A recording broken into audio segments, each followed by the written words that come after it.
Bago sa saksi, nabisto ng PIDEA ang umano'y Shabu Laboratory sa Las Piñas.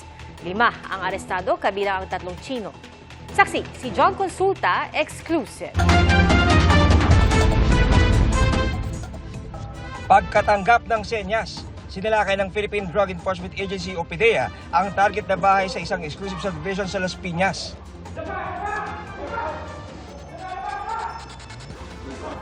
Inabutan sa baba ng bahay ang 2 Pilipino. Nagtago sa banyo sa second floor ang 3 Chinese na pagapang na lumabas mula sa kanilang pwesto nang makita ng raiding team. Tumambad sa PIDEA ang mga gamit sa karaniwang pang Shabu Laboratory tulad ng naglalakiang flasks, weighing scale at drum-drum na kemikal para raw sa paggawa ng iligal na droga.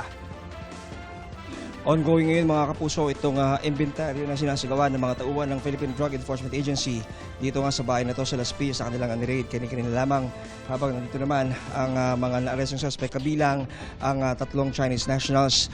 Ayon sa PIDEA ay nagkaplano dapat na magtayo ng Shabu Laboratory sa bahay na ito at itong mga equipment at mga kemikal na kanilang inabutan sa bahay na ito ay magpapatunay daw na totoo ang kanilang nakuhang impormasyon. Doon sa nakuha natin kanina, yung isang drum that can manufacture around 50 to 100 kilos of shabu. No?